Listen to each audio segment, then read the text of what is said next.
Hello, and welcome everyone to regular R&D talk. Today we have very interesting topic as usually because our session is dedicated to the cases when research enthusiasts and our guests share the insights into the latest technologies and their practical application at the industry. And today is not exception. We'll talk about the part of the technology or of the Gen AI technologies that correspond for the advanced perception of the world, or also known computer vision or vision foundational models. It progressed so much that I even can pick the words. Some time before, you had to have a lot of people to achieve what can be done right now with just one correct segmentation prompt. So that's what our whole topic is about, and on the latest research results and applications that we see from the industry. Let me introduce you to today's speakers. This is Omar Montoya Chavez. He is R&D engineer with 5 years of experience in computer vision and deep learning, and he has expertise in 3D point cloud processing, can contribute a lot both in academia and industrial work. Also today with us Vladislav Solodkin, who is a computer vision R&D lead, who specialized in applying advanced algorithms of computer vision both on-prem and clouds to make them optimized and very efficient, serving for dozens of customer projects. And as usually, if you have questions, don't hesitate to address them in the chat. In the end of the session, we will have the chance to answer them, and enjoy today's session. Vladislav, Omar, pass over to you. Thank you, Bogdan. Hello, everyone, and here's the path we'll follow today. First, we will start with describing why conventional approaches to computer vision begin to fail once you step outside carefully created and prepared dataset. Then we will introduce the core intuition behind foundational models, why we need to scale the model, and why self-supervision of these models matters. Next, we will take a look at the concrete examples of the model and how they work, what they're doing. And finally, we will show you a real use case scenario that demonstrates how visual foundational model can change the entire workflow and how it compares to previous detection pipelines. Yeah, please, next slide. So why did foundational models emerge in the first place? So basically, computer vision started and improved drastically from conventional convolutional neural networks, and it progressed pretty fast with regular transformers, and it improved pretty fast with more deep and complex models in the last couple of years. And as tasks became more complex and diversified, each model became its own isolated island. So basically, instead of a single model for different complex tasks and solution like detection, segmentation, depth or force estimation, we should have one separate model that basically does each of the separate tasks. And this separation is a signal of more deeper and complex problem. Conventional computer vision approaches cannot generalize, and basically they are trained on narrow task-specific, heavily labeled data set. And because of that, it breaks pretty fast in some uncontrolled environment when environment changes a lot, domain shifts, or there are some other changes in lighting, appearances of the objects, semantics, etc.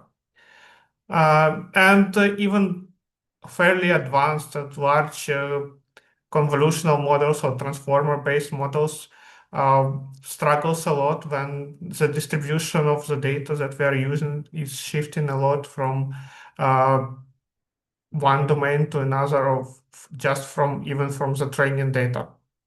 And as a result, basically for each new solution, for each new task, we need to rebuild the same pipeline. We need to create new labels, new annotations, new data sets. And basically, we are always chasing this kind of trade-off between stability and amount of work and generalization that needs to be done to make the model work. And basically, currently, the main bottleneck of the models is not the size or amount of compute powers that we have. It's more about the generalization and understanding of what uh, computer vision model sees, and instead of just memorizing different patterns, we are moving to uh, deeper understanding of the scene and what we are looking into. Yeah, can you switch to the next one? So in this slide, we dive deeper into some limitations that traditional computer vision or like previous approaches to computer vision have. First is the expensive label data set. So when we have some model shift or domain shift, we need to apply different architectures and different things to segmentation detection or other different tasks. And we have a lot of some disconnected models, and basically they're not fully integrated into a single solution, and they have each of them has its own uh, um, advantages, disadvantages, and basically we need to balance all of them. Um, Also, we have this lack of semantics. So basically, this is one of the core issues that we have right now. Uh, for example, object detector can have detect some bounding box of the object, like a car, for example, but it doesn't know what it actually means. What car is it? What that, for example, it should contain consist of components like uh, windshield, uh, doors, wheels, etc. So instead of like this semantic understanding, it basically creates this more pattern-based understanding. And basically, to solve this problem, we need to use more foundational models that understand the semantics and is trained on larger data set. And basically, can you switch to the next one? And basically, why we need it right now? Because the world produce a lot of images and visual data on a daily basis, and all of this data is mostly not labeled, and the amount of efforts and time that is needed to label the data is humongous, and it's not very efficient to label all this data. And instead of taking track with this foundational traditional model, we are taking track with foundational models and they're basically learning from scale, and they're trained on massive unlabeled data. Um, and it helps them to capture semantic structure, geometry, and high-level understanding of visual appearance of different objects. Yeah, you can go to the next one. Okay, so let's actually dive into what this new emergent approach on computer vision is about with foundational models.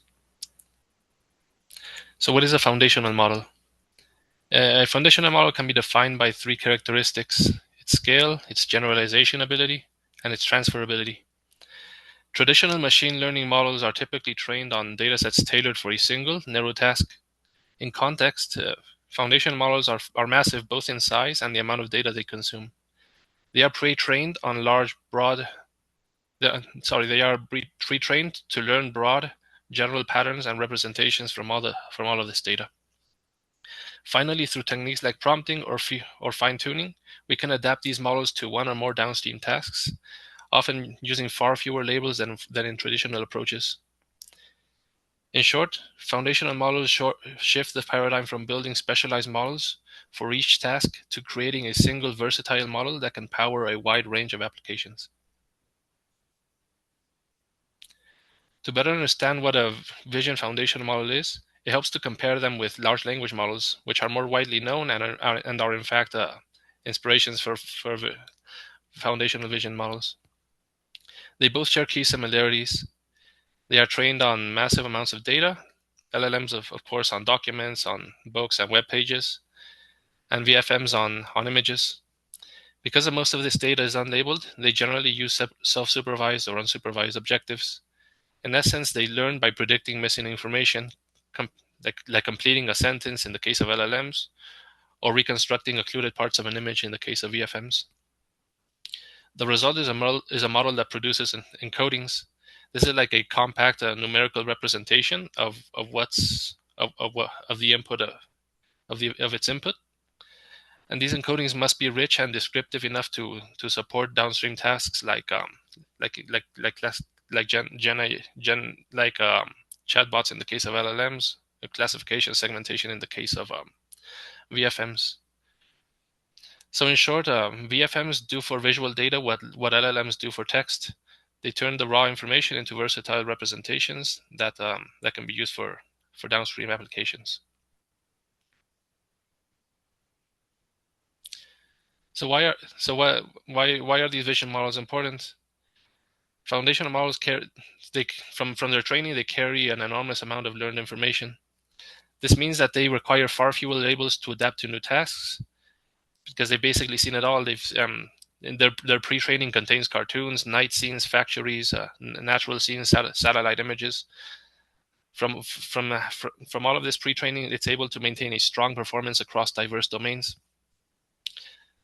Their embeddings are so rich and descriptive that they enable zero-shot tasks where the model can perform without having to have done any additional training. For example, in this video, this is from a video that was input into DINO v3, and we see that from using the same encodings from this DINO v3 model, it's able to do object detection, segmentation, and even depth estimation.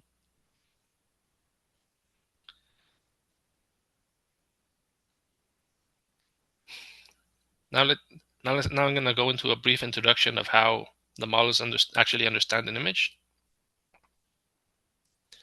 For this part, I'm going to start again with an analogy to LLMs.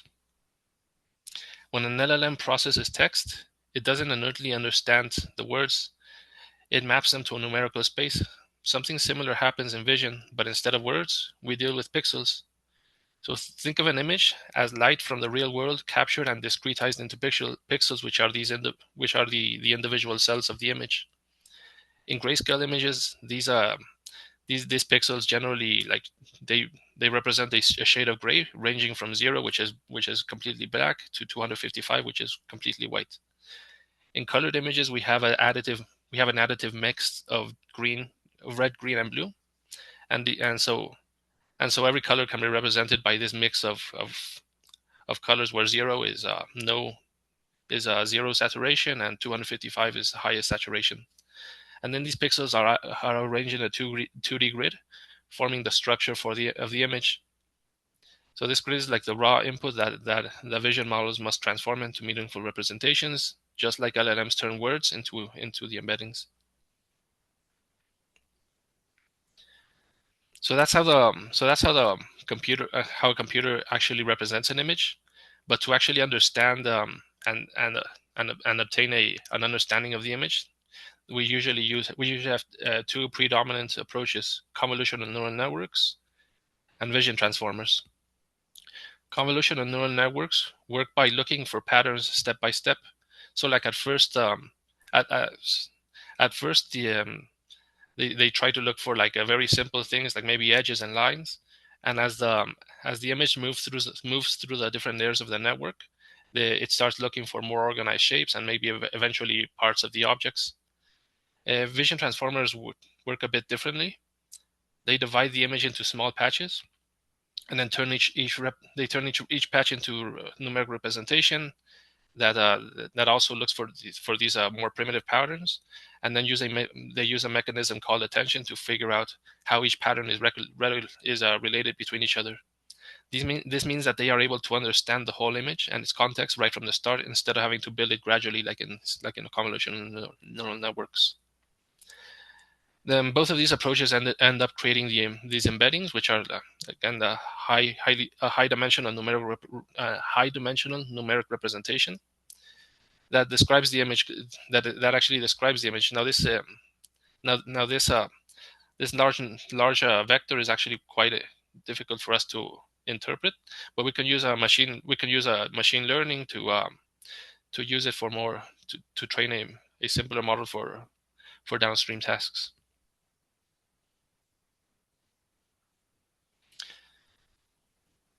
So how do foundational models actually learn what patterns to look for and recognize? There are many strategies. Just a few are contrastive learning, where the model sees pairs of images, some similar and some different. Like, for example, an image of a dog and a slightly modified version. Maybe it's rotated, zoomed in, or shifted around. And the model has to understand that even though the image is slightly modified, it should still be described very similarly, while completely different images should be described very differently. Then there's reconstructive learning, where we actually hide parts of the image and ask the model to create an embedding that can help reconstruct the image. This forces the model to take what information it has to infer the missing parts, and it helps it build a deeper understanding of context. Finally, we have a weakly supervised learning, where we take images paired with captions, often scraped from the internet, and we use and we try to guide the model to connecting the visual concepts by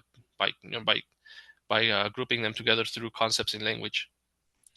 Together, these approaches teach the model to learn to build rich, layered representations of visual information.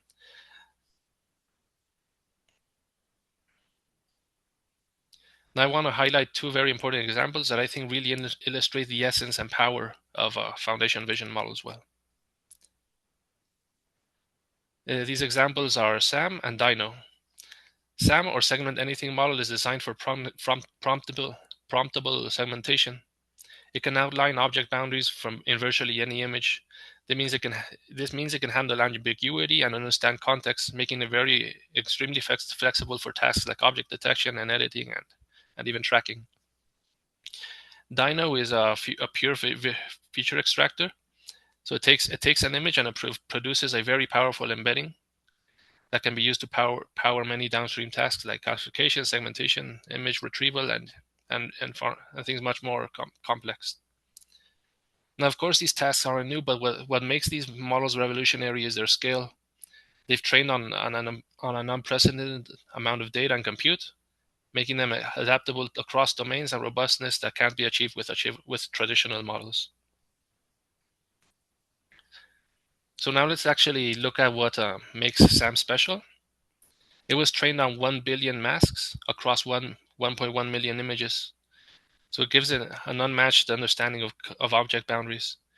Its key feature is a promptable segmentation, where you can guide it to segment exactly what you want, even in ambiguous cases. For example, in this video, we can select maybe we want to segment the entire person, maybe only his clothes. So using these prompts, we are able to to tell it exactly what we want, even though a model might not actually understand until given these prompts, the model doesn't have a way to resolve this ambiguity of exactly what parts we want to understand. And then this is actually SAM2, which introduces a video segmentation and allows it to actually track objects across frames and use a single prompt to segment an entire video.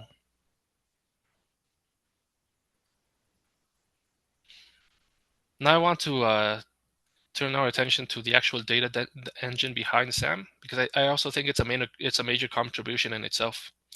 It's a model in a loop approach that I think is a blueprint for reducing annotation costs and scaling dataset creation. It works in 3 stages. First is the assisted manual annotation stage, where a annotator selects objects that we want to segment, and then SAM helps fill in the blanks, and the annotator refines it. After a bit of training, the model becomes good enough to actually be able to generate the initial masks, and then an annotator would actually just refine it or approve the mask. And then finally, it has a fully automatic stage where SAM actually annotates the entire dataset, and we use heuristics to filter out the bad masks, like using the confidence scores or non-maximal suppression. And what is remarkable is that in the first two stages actually account for a very small fraction of the images. Like at the bottom of each stage, I put how many images were annotated. We can see that the fully automatic stage did a very very big part of that approach. Now let's look at how SAM has actually been used. This is an interesting use case for data augmentation. In this recent paper, the authors took existing data sets and used the original annotations as prompts for SAM, and then use SAM to actually make better masks. This approach reduces the noise from human annotators and actually enables a course to find workflows where the annotator might just, instead of having to spend a lot of time making a very refined mask, they can make a rough outline and let SAM actually automatically fill in the details or refine it, resulting in faster high-quality dataset creation and refinement of existing datasets. Next, we have MedSAM. This was a model that was actually fine-tuned for medical-specific datasets, so it was trained on 1.5 million mask pairs, far fewer than the 1 billion masks used for the original SAM. And through this training, MedSAM is able to outperform many modality-specific models. This is significant since it offers a single versatile solution for multiple imaging modalities, instead of building a separate model for each. MedSAM 2 takes this further by using video segmentation, which is especially useful for medical imaging, since many of these techniques actually produce like slices of images at different depths. And so MedSAM 2, it treats these slices as video frames and is able to extract additional information from spatial relationships.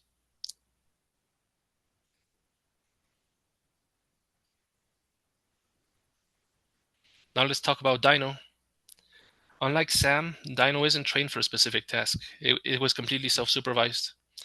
It was trained on 1.7 billion curated images, far more than SAM's 11 million. This scale of self-supervised learning is unprecedented and gives the model incredible feature extraction capabilities.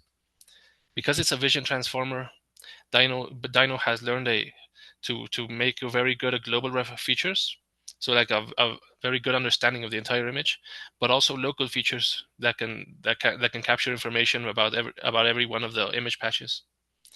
These representations are so rich and descriptive that they can be used for all sorts of tasks like classification, segmentation, depth estimation, image retrieval, and all without fine tuning. And the model works across a wide range of domains: natural images, aerial images, satellite, medical. So DINO, the latest DINO V3 has truly seen. I mean, after training on 1.7 billion images, you can really say that it has seen it all, and it makes it very versatile as a vision foundation model for today. So now I want to talk about how researchers actually created such a massive curated data set. The process is actually quite simple but powerful for self-supervised training. They start with a huge pool of uncurated images. These are often, since they're uncurated, they're often very unbalanced. Like in the case of for training DINO, they scraped images from the internet, so they had a lot of screenshots, a lot of web pages, a lot of docs. And so this made the dataset very unbalanced. What they did next is that they used a previous foundation model, which was DINO V2, to actually cluster them by concept. It extracts an embedding, which can be considered like the concept within that image. And then they use a simple technique called hierarchical k-means, where they first group them into concepts, into very broad concepts, and then they use k-means at different levels on each one of these clusters to actually cluster them into more finely detailed clusters. Like the first level concepts might be like an animal, a web page, a car, and then at lower levels we would have actually like dogs, cats, and then maybe even different breeds of dogs and cats. And so by sampling the clusters instead of just taking the entire data set, they are able to make a much more balanced data set.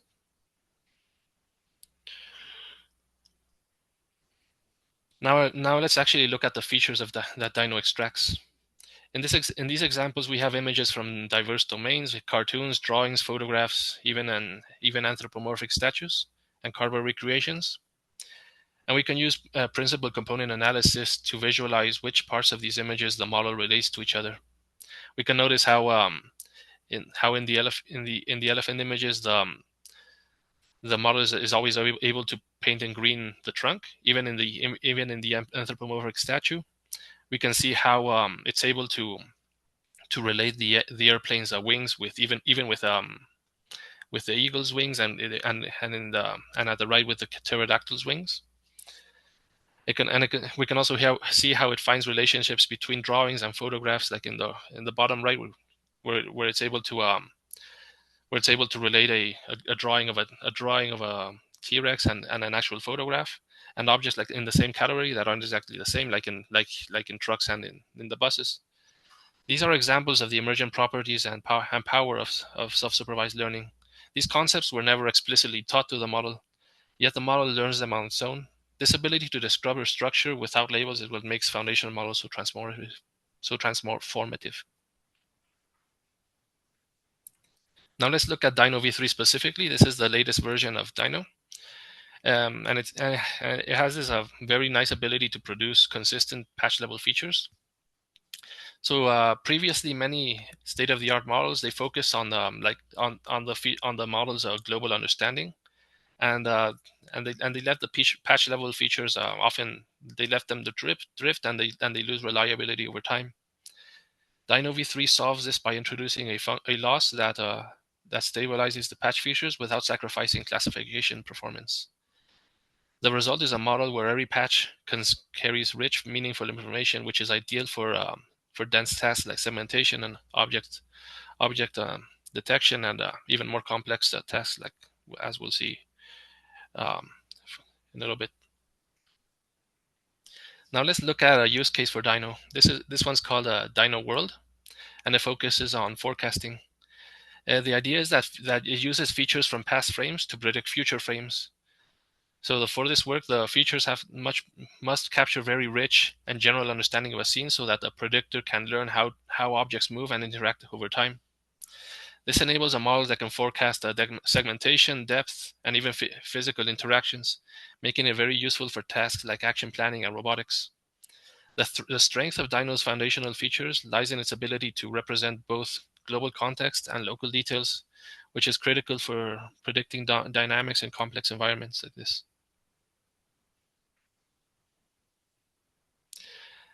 Next, we have map anything.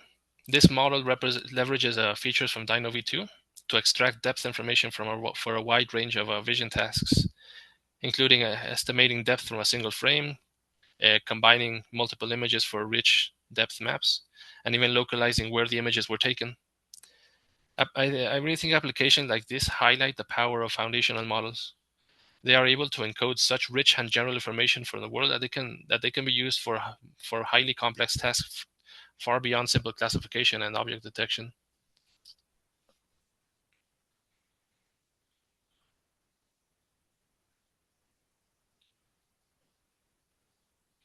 Finally, another great strength of DINO is its ability to distill knowledge into smaller models.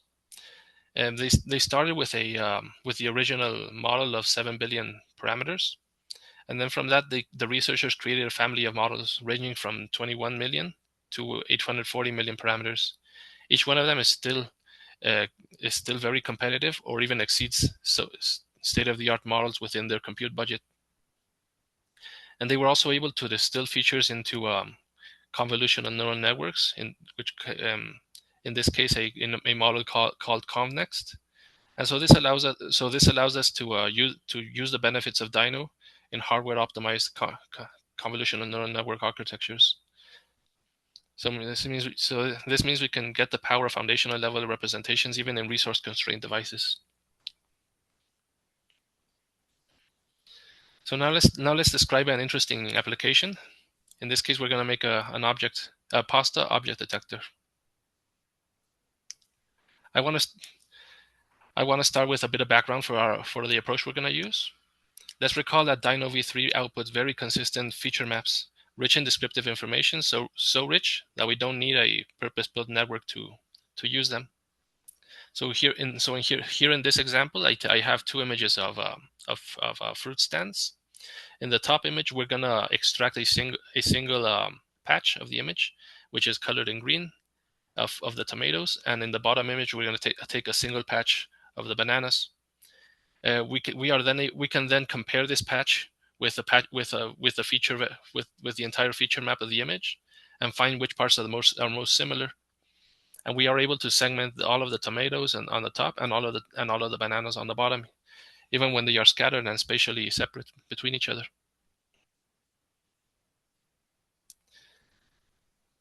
DINO v2's features are powerful enough to work across domains.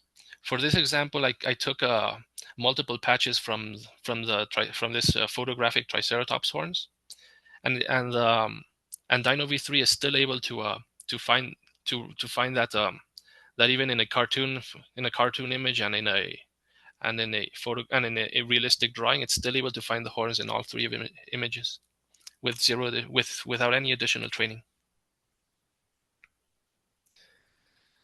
So a traditional approach would be we would need to create a data set, often of 100 images per class. We would need to annotate them and then train a detector. Instead of this, we're gonna actually get only 10 images from the internet. We're gonna extract patches from them and create an average feature, and then we're gonna do this process of applying similarity to find similar patches within the images.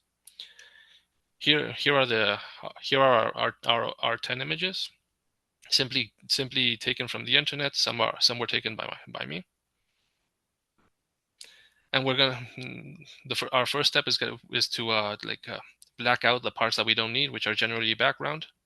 Well, we can see that I didn't really need to do a very good job of this. Just make sure we have enough patches to make an average vector that will represent and encode what a pasta is. And here we have a result. Here we have a result of the similarity map, where the second level are pastas, and these are other products. We can see how the pasta is colored in a more yellow tone, while all the other products are colored like in a more greenish tone, because they still share similarities with the pasta vector, but not enough to actually be as similar as the pasta itself. And by using a simple threshold, we are able to to only highlight the pasta within the video. Of course, we can use this pipeline on other videos, and we can see that it's able to detect the pasta quite well.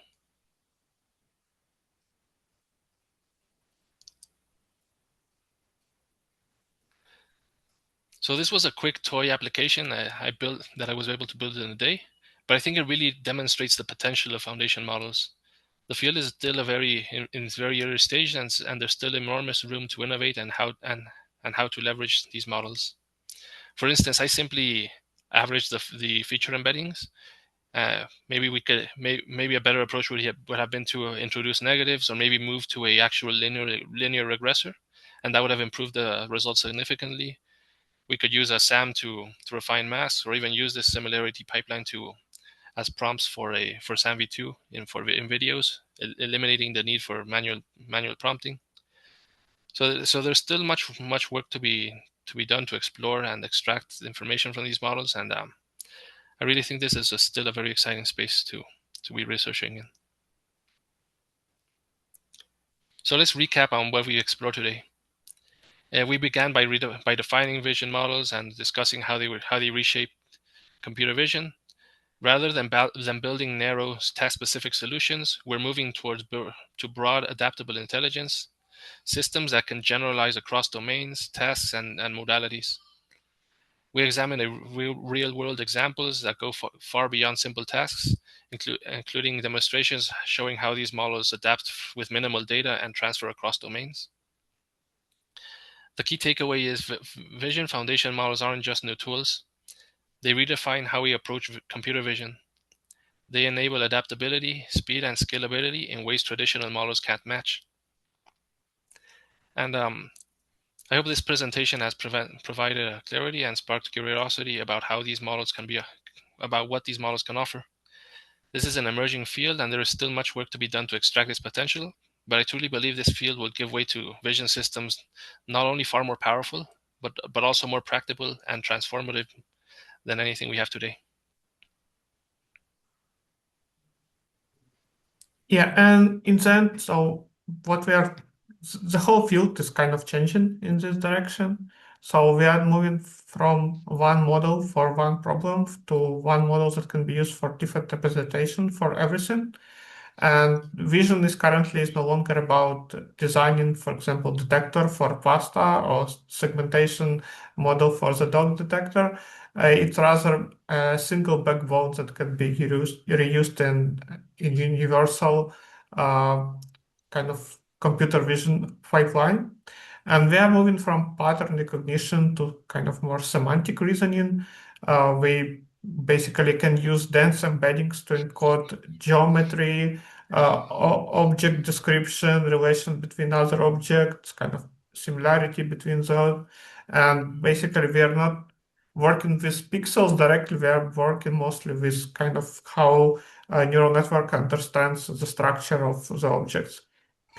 And basically, we are shifting a bit from typical pipeline that in the computer vision field that starts from labeling and model training, but rather already using some foundational model and that can be provided several examples and can be used in some production environments. And basically, it's generalization. It's the key and one of the next steps in this field. Thank you all. And do you have any questions? Please provide them. Thank you, Vladislav and Omar, for the presentation. I think we are just on time with presentation. Yes, we have several questions in our chat. So the first one is from Georgi. What are your thoughts on vision language word models? Do you think they are the next step beyond the VLMS? I think they're actually complementary between each other. Vision language models are actually quite good for global understanding, because generally vision language models are trained in image caption pairs, so there is actually quite a lot of information, so that they can also learn very good global representations from what is described. Their limitation is in the actual detail that a caption is able to provide for an image.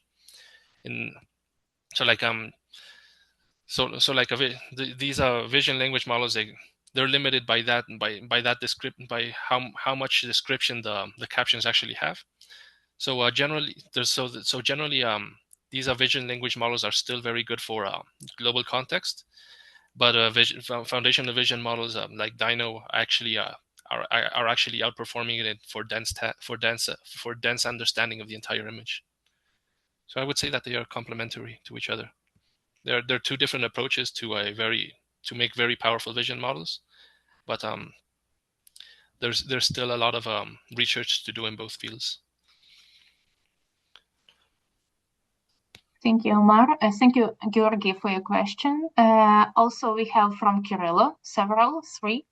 The first one is it correct understanding that VFMs can't be used on resource-constrained devices like Jetson Nano?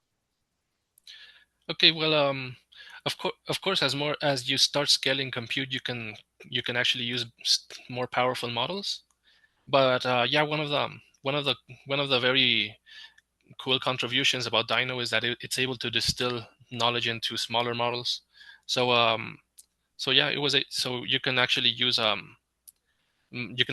Convenext version of these models, which are actually pretty good for using in the Jets and Nano. Obviously, obviously when these models aren't going to give you the greatest amount of performance, but they can still do very well for segmentation and for object detection and other things like that. Great, thank you. The second one, is it better to use YOLO-SOTA models or VFMs, especially on resource-constrained devices? Okay. At this moment, I would still use YOLO, because those have been very purposely built for resource-constrained devices. But that still doesn't discard the use of these VFMs. Actually, one of the very best real-time object detectors, RFDeter, it's built on DINO v2. So there's so it's just I'd say it's just a matter of time before there's a version that actually leverages VFMs for object detections and works and can probably exceed YOLO. Thank you. And the third one, is it possible to prevent VFMs to segment artificial images like cartoons?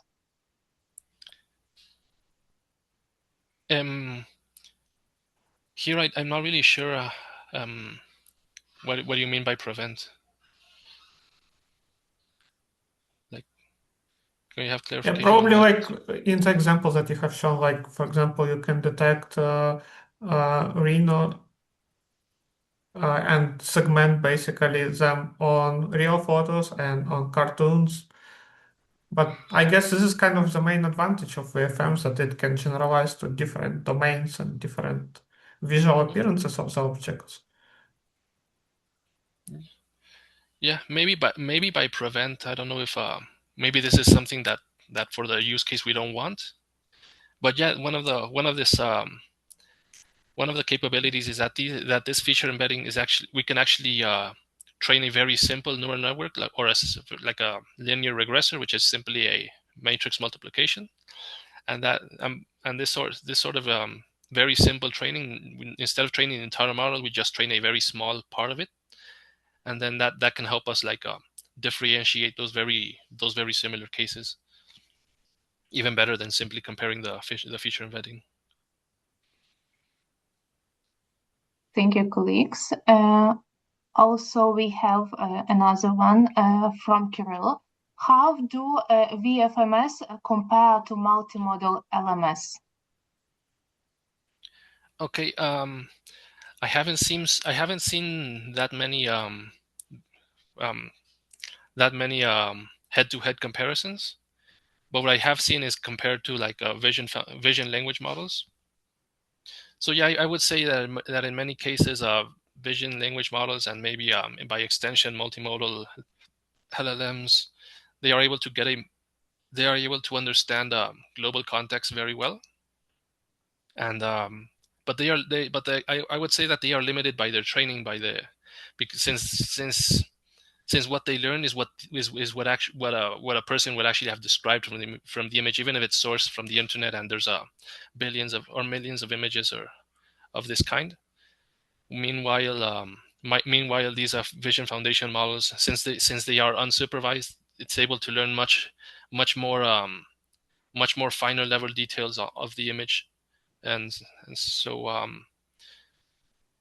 yeah, basically what I would say is as of right now, or maybe a month ago when DINO v3 came out, these vision language models are a bit better on global context, but foundational vision models are doing better in dense tasks like segmentation, understanding very small parts of the image, or very very local parts of the image. And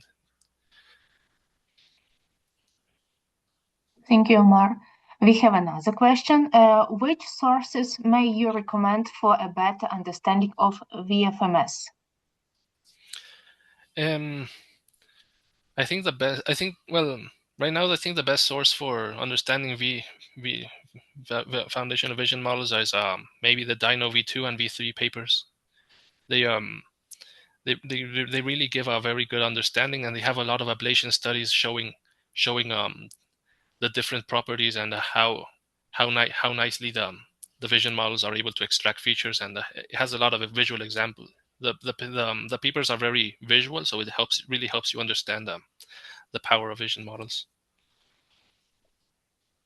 these foundational vision models. Thank you, colleagues. Thank you, Artem, for your question. Also, we have one question which was sent beforehand. So, how to generate videos of complex stories? Say, make 2 minutes explainer video for Google company. Okay, it's less relevant to vision foundational models, but still, currently, like even SOTA models like Sora from OpenAI, it kind of it has limited capacity in terms of length of the videos that could be generated. As far as I believe, it could generate videos up to 25 seconds. And usually the good strategy is to either split the script that you would like to generate into several parts. And if you would like to have some kind of visual consistency between some clips that were generated that will need to stick into this longer video, you will need to provide additional context that will provide kind of integrate different parts of the clip. Like, for example, if you would like to have the same person on all those clips, you need to provide an appearance of this person to all these generation procedures that you're running separately. Yeah. Thank you, colleagues. Thank you, audience, for your questions. I think we can wrap up. Thank you all for joining today's session. A big thank you to our speakers for the valuable insights shared. If you have any questions, so feel free to reach out. Stay tuned. Looking forward to seeing you at our next talks. See you. Thank you all. Thank you.